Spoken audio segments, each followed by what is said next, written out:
اعوذ باللہ السمیع العلیم من الشیطان الرجیم نحمدہ ونصلی علی رسولہ الکریم بسم اللہ الرحمن الرحیم۔ امید ہے آپ سب خیر و عافیت سے ہوں گے۔ اللہ تعالیٰ اپنے حفظ و امان میں رکھے۔ آج 14 محرم ہے۔ حضرت امام حسین نے کربلا میں دین کی سربلندی کے لیے اپنا سب کچھ قربان کر کے ایک بے مثال تاریخ رقم کی۔ آپ نہایت متقی اور عبادت گزار تھے۔ آپ نے کئی حج پیدل ادا کیے۔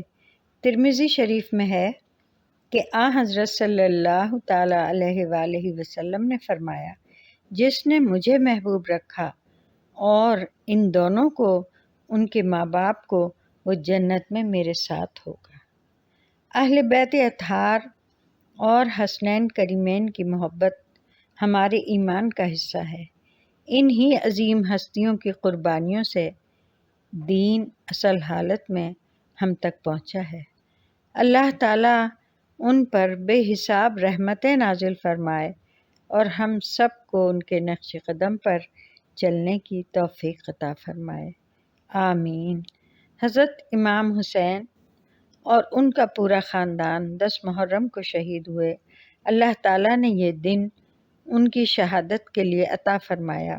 یہ بہت عظیم بزرگی اور عظمت والا دن ہے اور اس دن کی اہمیت اور حرمت تمام دنوں سے زیادہ ہے۔ آج ہم دیکھ رہے ہیں کہ پوری دنیا اسلام کے خلاف ایک گروپ بن چکی ہے۔ فلسطین، کشمیر اور کئی دوسرے ملکوں میں مظلوم مسلمانوں پر ظلم ڈھائے جا رہے ہیں۔ ضرورت اس بات کی ہے کہ ہم حضرت امام حسین رضی اللہ تعالیٰ عنہ کے راستے پر چلتے ہوئے ظالم کے خلاف مظلوم کے مددگار بنیں۔ اہم ترین اور سب سے ضروری بات یہ ہے کہ ہم اپنا تعلق خالق کائنات سے مضبوط کریں اور حکم رسول اور حکم خداوندی پر عمل کرتے ہوئے مسلم دنیا اپنے اندر اتحاد پیدا کرے اور مضبوط ہو جائے، کیونکہ جب بھی مسلمان متحد ہو کر لڑے تو کوئی طاقت ان کے سامنے ٹھہر نہ سکی۔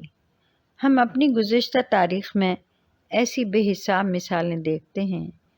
ایمانی قوت ہی ہر طاقت کو ہرانے کے لیے کافی ہوتی ہے۔ اللہ تعالیٰ ہمیں توفیق عطا فرمائے کہ انفرادی اور اجتماعی طور سے ہر مسلمان پہاڑ کی مانند مضبوط ہو جائے، آمین ثم آمین، وما علینا الا البلاغ۔